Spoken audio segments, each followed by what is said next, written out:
तो आज सबकी नजरें दिल्ली पर टिकी हुई हैं। दिल्ली में 70 विधानसभा सीटों पर मतदान चल रहा है। 3 बजे तक 46% के करीब मतदान हो चुका है। दिल्ली में दिग्गजों ने अपना वोट डाला। राष्ट्रपति द्रौपदी मुर्मू और उपराष्ट्रपति जगदीप धनखड़ ने अपने मताधिकार का इस्तेमाल किया। इसके अलावा मुख्यमंत्री आतिशी, अरविंद केजरीवाल, मनीष सिसोदिया ने वोट डाले। सोनिया गांधी, राहुल गांधी और प्रियंका गांधी ने भी वोट डाले। केंद्रीय मंत्री एस जयशंकर और हरदीप सिंह पुरी समेत संदीप दीक्षित, प्रवेश वर्मा, मनोज तिवारी ने भी अपना अपना वोट डाला।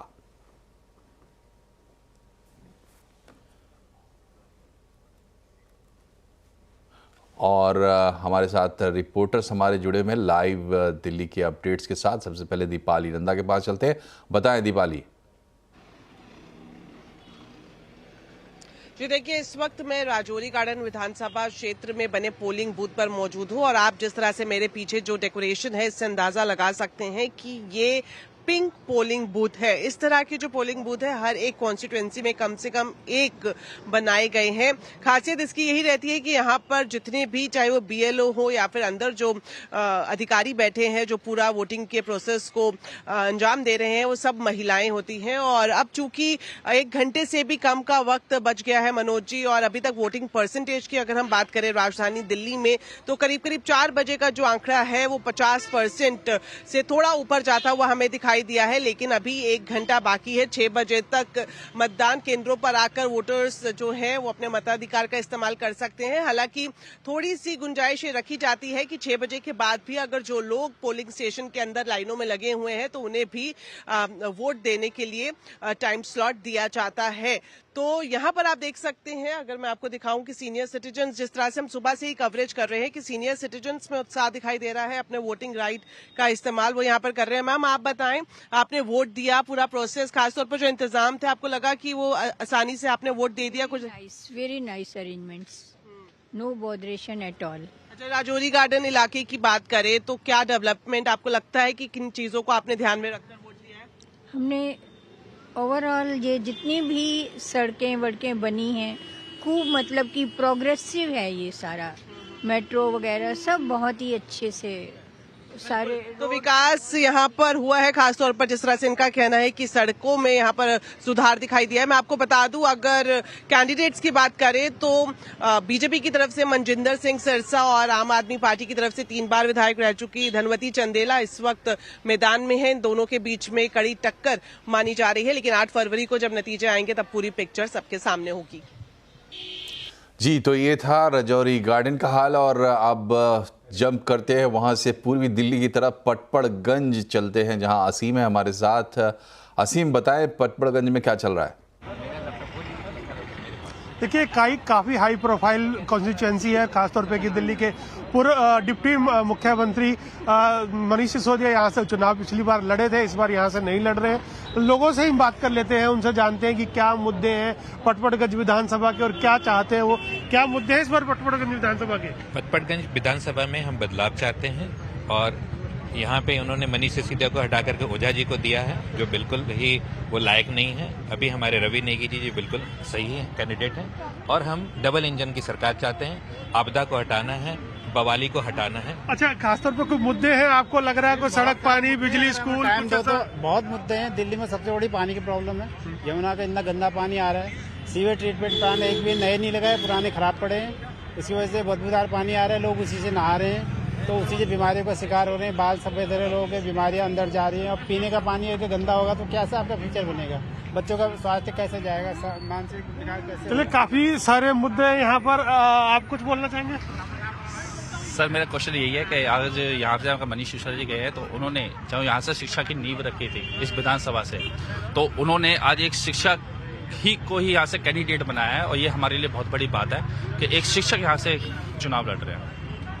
तो देखिए, अलग अलग मुद्दे हैं, अलग अलग चीजें हैं। कोई पानी, सस्ता पानी, बिजली, शिक्षा, स्वास्थ्य है, उन्हीं मुद्दों के ऊपर चुनाव लड़ा जा रहा है। अब तक अगर मैं इस कॉन्स्टिट्यूंसी की बात करूं तो 50% से ज्यादा की वोटिंग हो चुकी है और मेरे पीछे वोटिंग अभी भी चल रही है। काफी अच्छे इंतजाम यहाँ पर हमें देखने को मिले। और अब 8 तारीख का आप इंतजार कीजिए, जब यहाँ पर सब फैसले निकल करके आएंगे कि कौन दिल्ली का मुख्यमंत्री बनता है। जी, बहुत अच्छा। तो अब चलते हैं मयूर विहार, जहां आलोक प्रियदर्शी हैं। अब बताएं आलोक, आप क्या देख पा रहे हैं? बिल्कुल, देखिए मैं इस वक्त आदर्श मतदान केंद्र Mayur Vihar Alcon public school पे हूँ और यहाँ पर देख सकते हैं एक अच्छा खासा बढ़िया इंतजाम है। एल्कॉन पब्लिक स्कूल है और यहाँ पर काफी सारे मतदाता लगातार यहाँ वोटिंग करने आ रहे हैं और आप देख सकते हैं हमारे साथ काफी बुजुर्ग महिलाएं हैं, ये यहाँ आई हैं अपने वोट का इस्तेमाल करने। अम्मा, कैसा रहा वोट? कैसा? बहुत बढ़िया हो गया, बहुत अच्छा हो गया। क्या आप सोच के वोट देने की आई थी? क्या आपको चाहिए? क्या आप पे कमी लगती है? मुझे कमल चाहिए। अच्छा, आपने तो बता ही दिया। आप बताइए कि क्या सोच के वोट डालना है? सर बदलाव चाहिए जी। 10 साल से विकास रुका पड़ा, काम नहीं हो रहा, तो बदलाव के लिए वोट दिया है। आप भी आ सकते हैं यहाँ पर, बता सकते हैं कि क्या आप लोगों के मुद्दे रहे हैं इस बार विधानसभा चुनाव में यहाँ पर जो सीट है? ये देखिए, ये तो दिल्ली का है ना जी। इसमें ना तो राष्ट्र वाली बात आती है और ना ही म्यूनिसिपलिटी की बात आती है, पानी वगैरह की जैसे।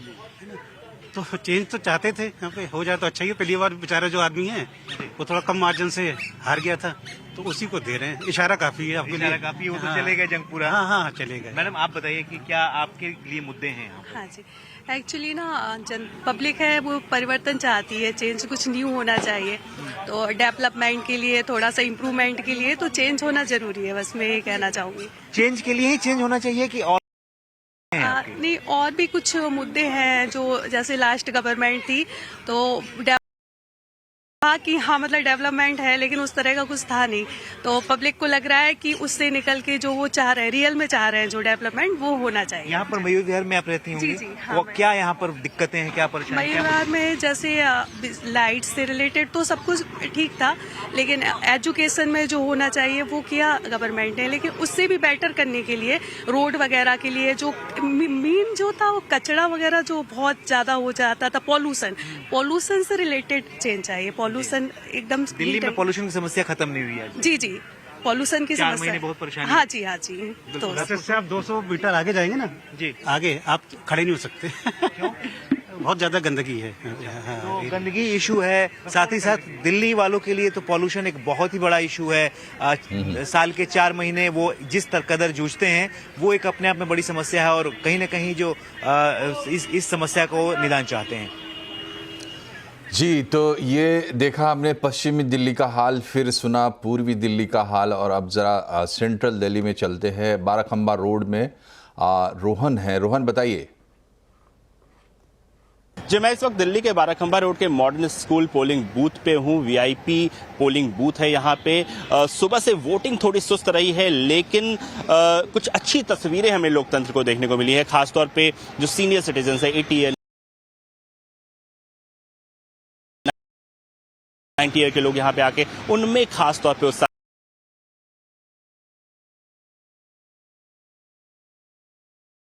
स्लो रही है। हालांकि ये तब हुआ है जबकि ये एक बहुत ही हाई प्रोफाइल कॉन्स्टिट्यूंसी है। आम आदमी पार्टी के कन्वीनर अरविंद केजरीवाल यहाँ से कंटेस्ट कर रहे हैं, प्रवेश वर्मा यहाँ से हैं, संदीप दीक्षित यहाँ से हैं। सभी पार्टियों ने अपना पूरा दमखम ठोक दिया। उसके बावजूद यहाँ पर वोटिंग शुरुआती जो रुझान दिख रहे हैं हमें थोड़ी स्लो देखने को मिल रही है। हालांकि इलेक्शन कमीशन ने पिछले कई महीनों से कैंपेन यहाँ पे चलाया था, आउटरीच प्रोग्राम चलाया था, सोशल मीडिया के जरिए कर रहे हैं। यहाँ आने वालों के लिए यहाँ पे ऐसे बूथ बनाए गए हैं। साथ ही यहाँ से जो भी वोट करके ले जा रहा है, यहाँ पे प्लांट्स यहाँ पे एनडीएमसी की तरफ से दिए जा रहे हैं। ये बताइए मैडम, कैसी व्यवस्था लगी आपको? बहुत अच्छी सर। बहुत अच्छी व्यवस्था। जी सर। जी, आप बताइए मैडम, कैसी व्यवस्था थी? बहुत अच्छा है सब, एकदम वेल ऑर्गेनाइज्ड है, बहुत अच्छा है। स्मूथ, सब कुछ स्मूथ लगा आपको? हाँ जी, वेरी स्मूथ, वेरी यहाँ हमने जितने लोगों से बात की है सबका यही कहना है कि काफी व्यवस्था अच्छी थी। इलेक्शन कमीशन ने कुछ मॉडर्न बूथ भी बनाए हैं, कुछ मॉडल बूथ बनाए हैं, कुछ पिंक बूथ बनाए हैं, कुछ स्पेशली एबल्ड लोगों के लिए बनाए हैं, जहां पे आप तमाम तरह की क्रचेस की व्यवस्था है, मोबाइल लॉकर्स की व्यवस्था है। हालांकि इस तमाम व्यवस्थाओं के बावजूद जो अब तक की वोटिंग है वो काफी स्लो है। और कुछ वोटर्स और हैं हमारे साथ, इनसे बात करते हैं। ये बताइए, आपने अभी वोटिंग की, आपको सुनाना भी चाह रहे थे? जी सर, मैं कविताएं लिखता हूँ हिंदी में। मेरा नाम सागर जौनपुर है। अरे नेता गिरा रे जनता के बाजार में, अरे नेता गिरा रे रंग बिरंगी आशा लेकर जनता में है आया, रंग बिरंगी आशा लेकर जनता में है आया।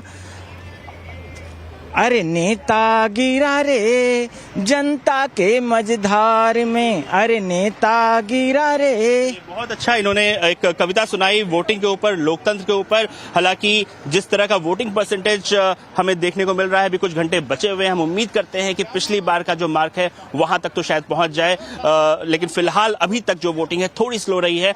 ये तमाम कोशिशों के बावजूद इलेक्शन कमीशन की तरफ से और तमाम जो पॉलिटिकल पार्टीज के कैंपेन है उसके बावजूद नई दिल्ली कॉन्स्टिट्यूंसी में वोटिंग थोड़ी धीमी रही है। शुक्रिया रोहन, दीपाली, आलोक और असीम। और हम बढ़ते हैं आगे।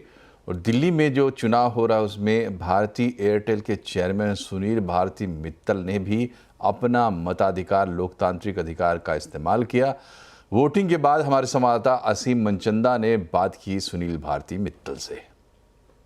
सर, आपको क्या लगता है कि दिल्ली के लिए क्या क्या मुद्दे हैं इस वक्त? देखिए, सबसे बड़ा मुद्दा तो पोल्यूशन ही है। सबके लिए एक ही मुद्दा है, पोल्यूशन। और अगर एक ही चीज़ अगर पकड़नी तो पोल्यूशन को ठीक करना पड़ेगा, सबको हमें सब मिलजुल के करना पड़ेगा। तो आपको लगता है कि कदम उठाने चाहिए इसको, क्योंकि हम देखते हैं कि 4 महीनों के अंदर बहुत ज़्यादा पोल्यूशन हो जाता है। बिल्कुल कदम उठाने चाहिए, उठा भी रहे लोग, पर कुछ और करना हो, कुछ मेजर एफर्ट लगानी पड़ेगी इस तरह। तो just one question on this, कैसा एक्सपीरियंस था? इजी था? बहुत बढ़िया कलर कोडिंग की हुई है एकदम हर एरिया की, बहुत स्मूथ और बहुत बढ़िया। और दिल्ली का एग्जिट पोल थोड़ी देर में आ जाएगा। एग्जिट पोल में किसकी बनेगी सरकार? एग्जिट पोल का सबसे सटीक एनालिसिस देखिए आवाज अड्डा में आज शाम 7:57 पर।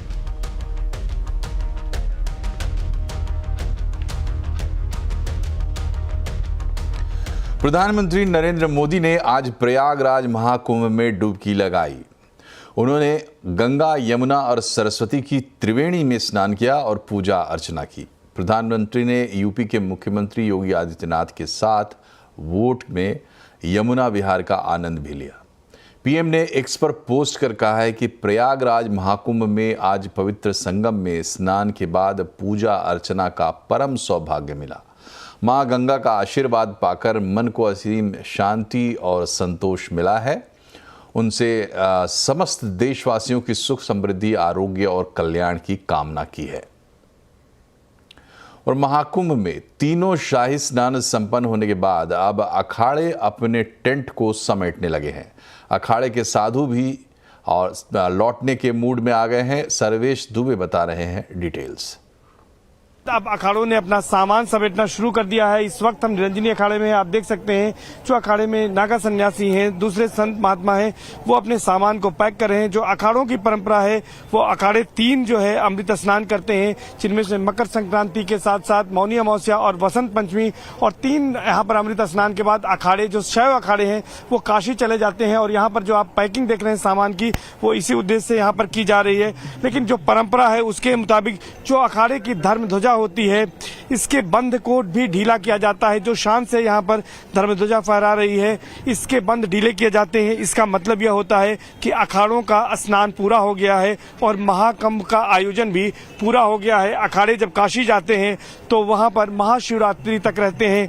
वहाँ पर 26 फरवरी को अखाड़े काशी में महाशिवरात्रि का स्नान करते हैं, होली खेलते हैं और वहां पर अखाड़े का चुनाव होता है। चुनाव का मतलब यह है कि अखाड़े में नए पदाधिकारी चुने जाते हैं, जिन्हें जिम्मेदारियां दी जाती है, और वो जो नए पदाधिकारी चुने जाते हैं वो अगले कुंभ तक, यानी कि प्रयागराज में जो 6 वर्षों के बाद अगला कुंभ आएगा उस कुंभ तक अपने पद पर बने रहते हैं। और उन्हीं के कंधों पर ये जिम्मेदारी होती है कि वो अगले कुंभ का आयोजन करें। और 7 तारीख को, यानी कि 7 फरवरी को निरंजनी अखाड़ा और आनंद अखाड़े के जो नागा सन्यासी हैं वो काशी रवाना होंगे। इसी तरह से दूसरे जो शैव परंपरा के अखाड़े हैं, जिनमें से महानिर्वाणी और अटल अखाड़ा है, जूना आवाहन और अग्नि अखाड़े हैं, ये भी अलग अलग तिथियों में काशी के लिए रवाना हो जाएंगे। एक सवाल सबके मन में रहता है कि आखिर नागा सन्यासी यहाँ से कहाँ जाते हैं? तो काशी के बाद वो कुछ नागा सन्यासी नर्मदा खंड में जाते हैं, वहाँ पर वो तपस्या में लीन होते हैं। तो कुछ केदार खंड यानी उत्तराखंड चले जाते हैं, वहाँ पर गुफाओं में, कंदराओं में वो साधना करते हैं। इसके बाद फिर जहाँ पर महाकुंभ और कुंभ का आयोजन होता है वहाँ पर जाते हैं। इसके बाद प्रयागराज के इस महाकुंभ के बाद अब नासिक में 2027 में कुंभ का आयोजन होगा, जहाँ पर एक बार फिर से नागा सन्यासी जुटेंगे। और उसके बाद उज्जैन में के कुंभ में जाएंगे। उज्जैन के कुंभ के बाद फिर 6 वर्षों बाद प्रयागराज में एक बार फिर से नागा सन्यासियों का यानी अखाड़ों का समागम होगा। तो यहाँ एक छोटा सा ब्रेक, लेकिन तुरंत हाजिर होते हैं। खबरें भी और भी हैं, बने रहिए हमारे साथ।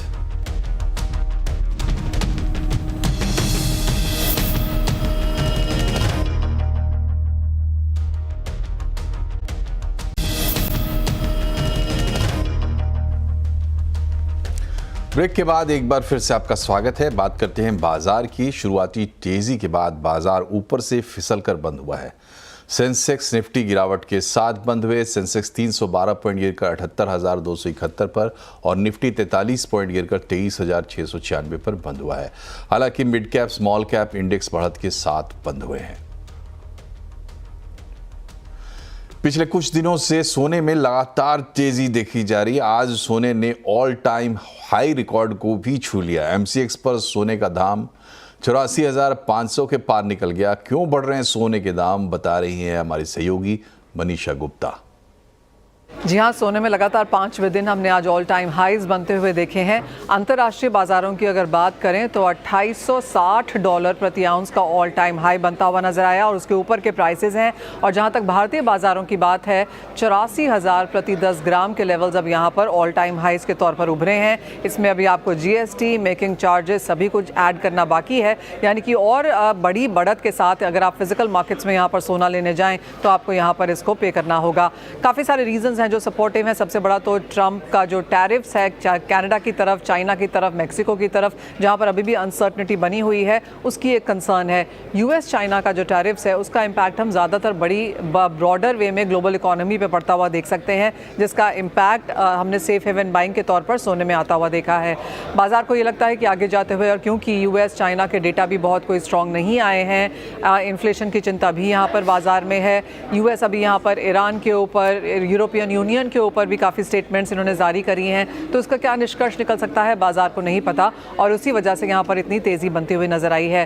प्रीमियम में यहाँ पर सोना काफ़ी सारी मार्केट्स में ट्रेड हो रहा है, चाहे वो दुबई है, सिंगापुर है, यूएस है। काफ़ी लोग फिजिकल में यहाँ पर गोल्ड रख रहे हैं। काफ़ी रिपोर्ट्स में ये भी देखने को मिला है कि सोना नॉन टैरिफ कंट्रीज़ में टैरिफ कंट्रीज से निकल के जाता हुआ नजर आया है, और यूएस में काफ़ी फिजिकल इम्पोर्ट्स यहाँ पर हमने बनते हुए देखे हैं। तो क्लियरली स्ट्रॉन्ग बाइंग यहाँ पर है। अगर आप ग्लोबल सेंट्रल बैंक्स की खरीदारी देखें तो 2024 तीसरा ऐसा साल था जब हमने 1000 टन से ज़्यादा ग्लोबल सेंट्रल बैंक्स को सोना खरीदता हुआ देखा है। तो क्लियरली इन्वेस्टमेंट डिमांड स्ट्रॉन्ग है, ग्लोबल सेंट्रल बाइंग यहाँ पर ऑन द स्ट्रॉन्गर साइड है, और बाजार को लगता है कि यहाँ से भी सोना आपको तेज़ी दिखा सकता है। इस साल में अब तक 11.5% की तेज़ी सोना दिखा चुका है। पिछले साल हमने 28% सोने के प्राइसेस को चढ़ते हुए देखा था। तो क्लियरली खरीदारी स्ट्रॉन्ग है और गेन्स और returns on the higher side. Bengal business summit में रिलायंस चेयरमैन मुकेश अंबानी ने कहा है कि बंगाल अब भारत के विकास का ग्रोथ इंजन बन रहा है। मुकेश अंबानी ने ममता की लीडरशिप की तारीफ की और कहा कि ममता दीदी जो कहती हैं वो करती हैं। Today Bengal means soaring vision. Today Bengal means mighty ambition. Today Bengal means efficient implementation. In short, Bengal under Mamta Didi means business, and Mamta Didi always means business, and business from her heart. What the Chief Minister promises, her team delivers, as Saurabh said. This is the hallmark of a great leader. आने वाले दिनों में आपको highway पर बार बार toll देने की ज़रूरत नहीं पड़ेगी। प्राइवेट कार मालिक एक ही बार में सालाना या लाइफ टाइम टोल पास ले सकेंगे। ये व्यवस्था अभी के मुकाबले सस्ती भी रहेगी। ज़्यादा जानकारी दे रहे हैं रोहन सिंह।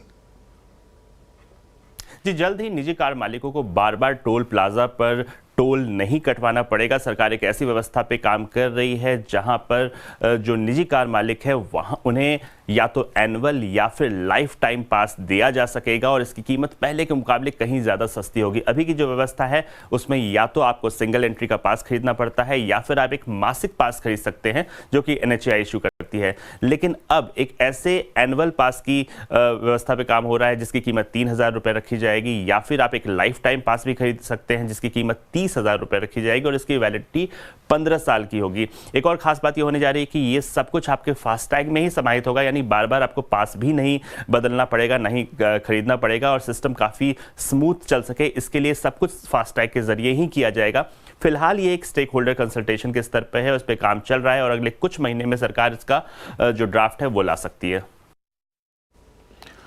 अब दिल्ली के बाद मुंबई का प्रदूषण भी चर्चा में है। क्या मुंबई में भी पेट्रोल डीजल वाली गाड़ियों पर सख्ती होगी? जानने के लिए देखिए आज का कंज्यूमर अड्डा शाम 5:57 पर। और इसी के साथ बुलेटिन में फिलहाल इतना ही, लेकिन खबरों पर लगातार अपडेट रहिए और इसके लिए जुड़े रहिए CNBC आवाज से हमारे सोशल मीडिया हैंडल्स के जरिए। नमस्कार।